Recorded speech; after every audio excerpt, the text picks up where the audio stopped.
I've got the weakness, I got the fatigue, I've got the exhaustion that comes with the fatigue, mind fog, of course, eye switching, tremors, and then fumbling with my arms and legs. Let's see, what else do I have to deal with every day?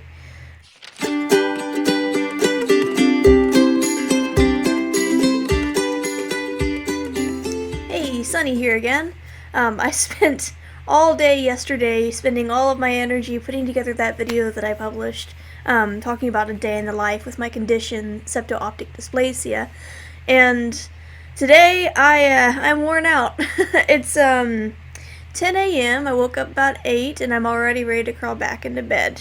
Got my coffee, get that go juice. It helps a little bit. It's good stuff.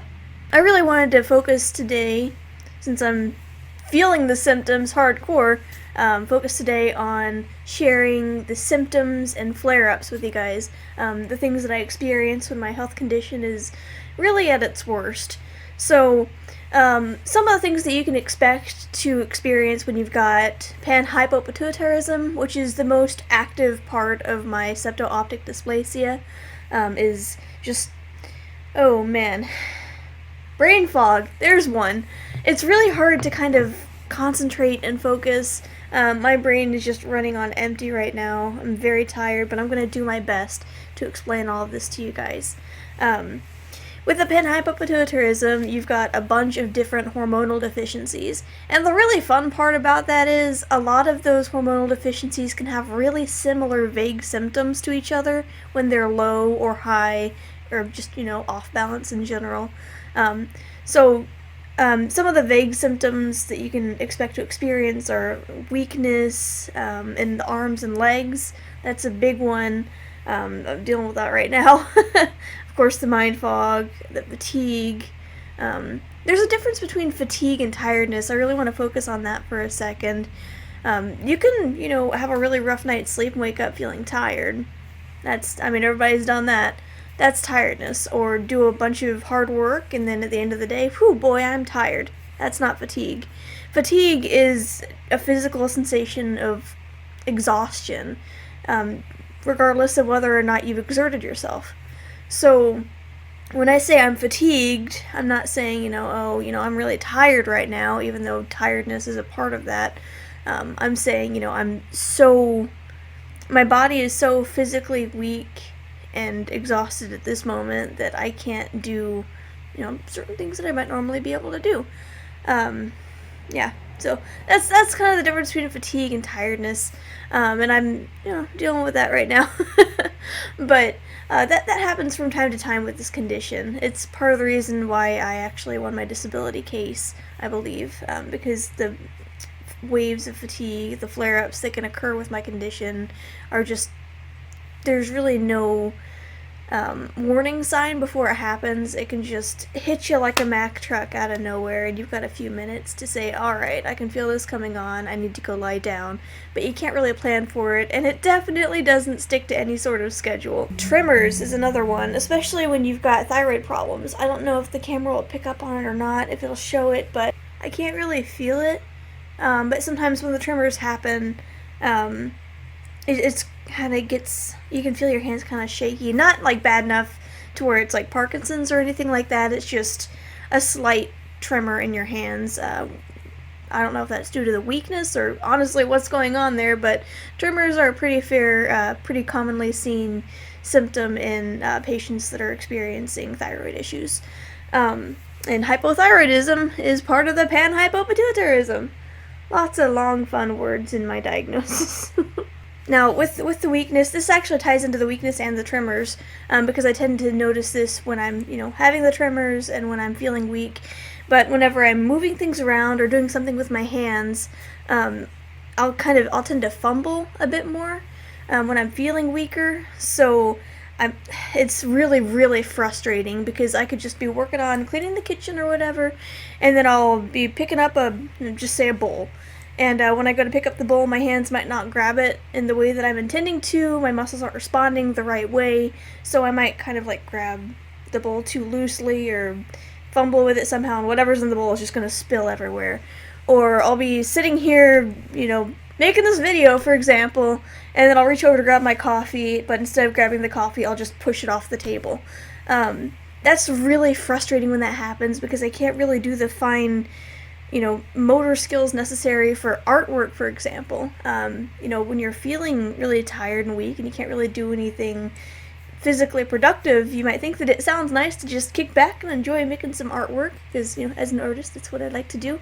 But when my hands are so weak and fumbling like that, I really can't draw very well. It's very frustrating. I can't get the amount of control that I want in my artwork when I'm having that intense symptom.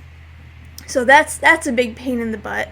Now, on occasion, when I am having a really strong fatigue spell, I'll have to lay down and rest for...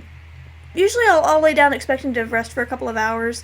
Sometimes it might be about 4 hours. There have been occasions where I've laid down to rest and I've been kind of in and out of it, just kind of in this weird state where I'm sleeping, but I keep kind of waking up a little bit, but it's almost like sleep paralysis, even though I'm loath to use that term because I know sleep paralysis is different than this. But I'll be kind of in my body, mentally awake. I can open my eyes and kind of look around, but I'm just so physically weak and just out of it that I can't even move. There was this one time this happened where I was, out here on the couch. I had a crash, so I laid down to let myself rest, and I really had to pee, but I couldn't, and I knew that I had to pee, but I couldn't get up. I was laying there, I wanted to get up and use the restroom, but I was so physically out of it that I just could not get up, and my bladder was actually starting to hurt, and I remember thinking at one point, you've really got to go up and use the restroom or you're going to get a bladder infection. It was that bad. So, after a few, moments of going in and out like that, I can't even tell you how long that went on. It felt like a long time. When I finally got to the point where I was able to snap out of it, I got up and I went to the restroom, and, I guess I can't remember the rest of that day, but it was a while back. I just remember that point because, ironically, after all of that happened, a few days later, I did wind up developing a bladder infection, which sucks. Hey, that's actually a good segue into another talking point that I can explain. For when you have this condition, you get sick a lot because of the panhypopituitarism and the adrenal insufficiency that's a part of that. With the steroids that you have to take every day just to keep yourself functioning, that impacts your immune system. And my immune system's not great on its own anyway, but that doesn't help, and there's nothing I can do about that, because without those steroids, I die. So, you do what you have to. But you do, tend to become ill a lot easier. Another thing kind of related to the whole steroids thing that I just mentioned, the adrenal insufficiency, is something called an adrenal crisis. And I've talked about this on my channel before. I've had a few adrenal crises in my life. Basically, because of the adrenal insufficiency, due to the panhypopituitarism, due to the septo-optic dysplasia, I've got a flowchart on my website, you can look at it. But because of the adrenal insufficiency part of that, my body doesn't make the hormone cortisol. And cortisol is the hormone that your body secretes in response to stress, so it's often called the stress hormone. And what that basically does is it helps regulate your blood pressure and your salt and water balance levels and stuff like that in your body. So when your body is low on cortisol chronically, like in adrenal insufficiency patients, and your levels are super low because of illness, or maybe you kept forgetting to take your meds for days at a time, bad idea, or, whatever sort of thing happens. Could be a severe car accident causes a normal person's cortisol levels to spike, but your body's not making that cortisol, so your body doesn't know how to regulate itself in that moment. Your blood pressure can drop suddenly, in what's called an adrenal crisis, and you can become very dehydrated all of a sudden, and your body's not able to retain fluids as well as it should, which does not help with the whole blood pressure situation. So basically what can happen if you don't get emergency steroids injected into you right away, or in a timely manner, your body can actually go into a coma and you could die from that. That's the scariest part of my illness. I manage it pretty well, but adrenal crises do happen on rare occasions. So far, I think I've only had 3, and that's over a period of about 4 years, I think. But they're pretty scary. It's you can tell when it's going to happen. The first time that it happened to me, it came on really suddenly, but I had enough foresight to get to an ER and get treatment as soon as I possibly could. The second time that it happened, it actually crept up over time, and I noticed that I was feeling sicker and sicker over about a week, I think, until finally it got to the point where I was deteriorating so fast that I could tell, this is not normal. You kind of get this sensation in your head where it's kind of like, how do I explain this? It's almost like you're being sucked into your own body, if that makes any sense at all. Your vision kind of starts to narrow. You feel really weak. It's a really dissociative sort of feeling. But that's what's directed me towards realizing, hey, this might be an adrenal crisis.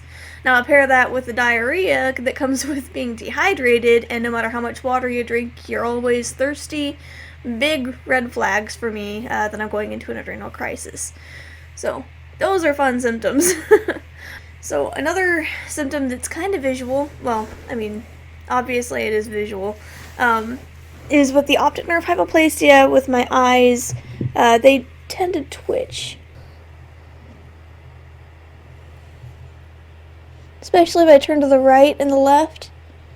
You can really see how my eyes twitch a lot, and that is due to the optic nerve hypoplasia. They did surgery on me when I was about 2 years old just to see if they could correct that, and there's just nothing they can do. They tried, didn't work out, so that's just something that I kind of have to live with. The really neat thing is, though, my brain tends to autocorrect that, so I don't see, even though my eyes are twitching like that, the room's not moving around on me. Because I've, lived with this my whole life, my brain has kind of learned that, okay, the world's really not going like this, that, and this direction forever. It's found a way to kind of autocorrect that and stabilize itself so that the world seems pretty much still. Now, if I'm laying back and staring at the ceiling, out of complete sheer and utter boredom, I can kind of see the texture in the ceiling paint or the ceiling fan or whatever kind of start to do this sort of thing. Just kind of slight little twitch, but normally day to day I can't really see that movement due to my eyes twitching. But that sort of thing does not happen normally. That's really rare occasion when things are really extreme.